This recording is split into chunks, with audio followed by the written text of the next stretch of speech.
तो कैसे हैं आप? आज हम एक मजेदार पाठ पढ़ेंगे जो है 7 पूंछ का चूहा। क्या किसी चूहे पर 7 पूंछ हो सकती है? तो चलिए इस पाठ से जाने कि चूहे की 7 पूंछ कैसी थी और सब लोग उस चूहे को पूंछ के बारे में क्या क्या कहते थे। तो चलिए पढ़ें पाठ 23 7 पूंछ का चूहा। बोलेगा सब लोग मेरे साथ। एक था चूहा, उस चूहे की 7 पूंछें थी। सब उसे चिढ़ाते, 7 पूंछ का चूहा, 7 पूंछ का चूहा। तंग आकर चूहा गया नाई के पास। उसने नाई से कहा, ए नाई, मेरी एक पूंछ काट दो। नाई ने एक पूंछ काट दी।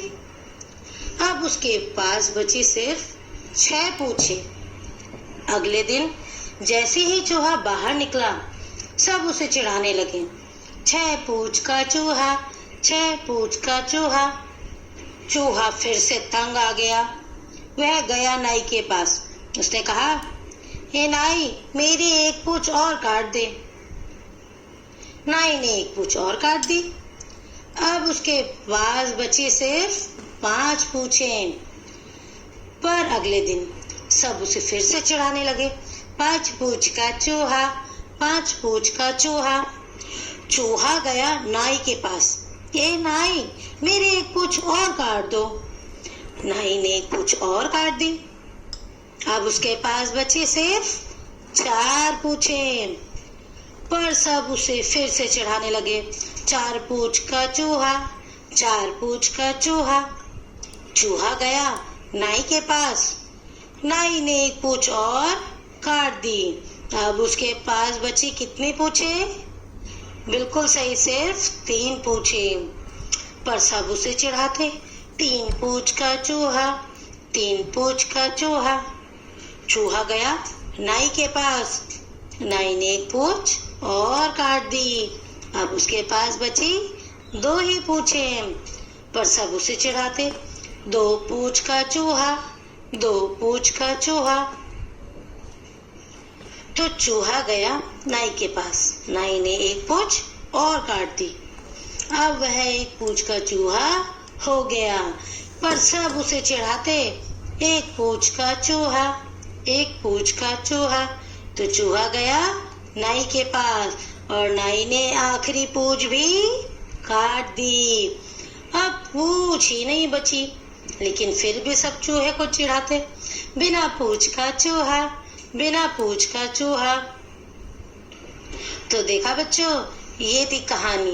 अच्छा, आपको इस पृष्ठ पे जो इससे अगला पृष्ठ है 119, इस पे जो चित्र दिखाई दे रहा है, ये उड़ीसा की पट्ट चित्र शैली में बना हुआ चित्र है ना? बहुत सुंदर चित्र।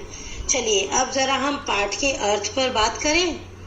तो देखा आपने यह पाठ कि इस पाठ में एक चूहे की 7 पूंछें थी। तो लोग उसे चढ़ाते थे और वह लोगों की बात सुन सुनकर अपनी पूंछें एक एक करके नाई से कटवाता गया। और जब उस बेचारे के पास एक भी पूंछ नहीं बची, तो भी सब लोग उसे बिना पूंछ का चूहा, बिना पूंछ का चूहा कहकर चिढ़ाते। तो देखा आपने कितनी अच्छी कहानी थी। पर इस कहानी का आशय क्या था? इसकी शिक्षा क्या थी? आपने इससे क्या सीखा? बताइए। हाँ, बिल्कुल सही। इस कहानी की शिक्षा थी कि लोग हमेशा कुछ न कुछ आपके बारे में अवश्य बातें करेंगे। हम उनकी बातों में ना आकर अपने विवेक व बुद्धि के अनुसार ही हमेशा कार्य करेंगे और दूसरों की बातों व बहकावे में नहीं आना चाहिए बच्चों। यदि यह चूहा भी दूसरों की बातों में या उनके चिढ़ाने में या उनके बहकावे में नहीं आता, तो उसकी 7 पूंछें सही सलामत होती। तो किंतु उसने तो लोगों के चिढ़ाने पर, लोगों के कहने पर अपनी पूंछें एक एक करके कटवाता गया और अंत में उसके पास एक भी पूंछ नहीं बची। तो लोगों की बात सुनकर किसका नुकसान हुआ? केवल चूहे का। तो हम यदि लोगों की बातें सुनते हैं, लोगों की बातें मानते हैं, तो केवल हमारा ही नुकसान होता है। इसलिए हमें अपनी बुद्धि का प्रयोग, अपने विवेक का प्रयोग अवश्य करना चाहिए और जो सही कार्य हो केवल वही कार्य करना चाहिए।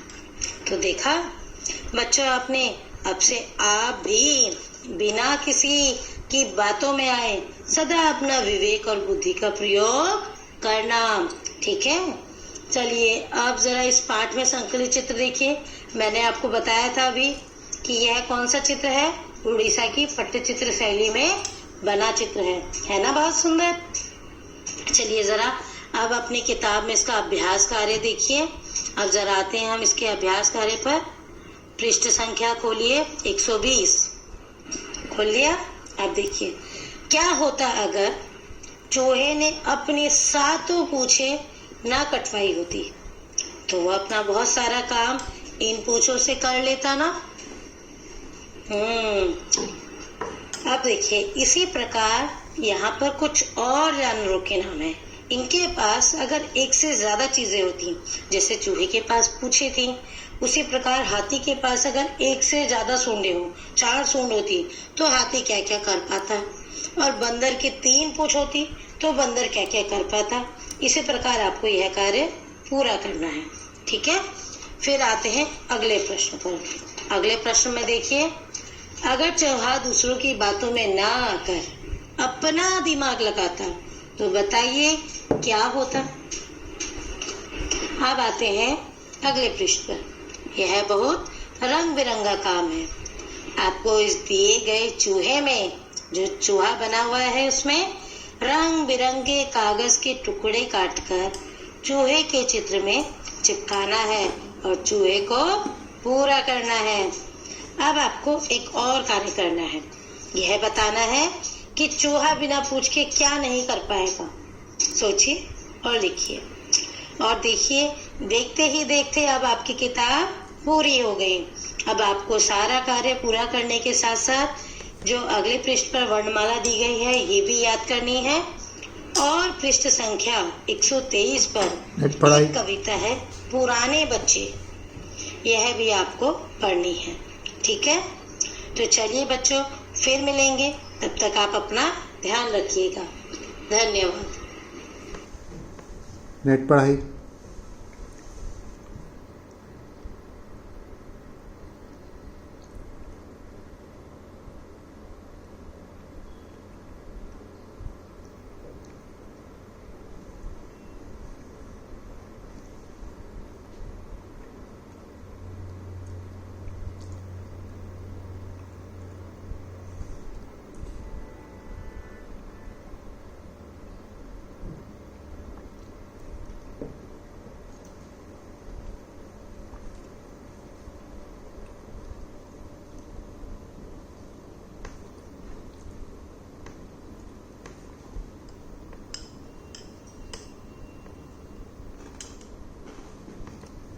नेट पढ़ाई।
नेट पढ़ाई।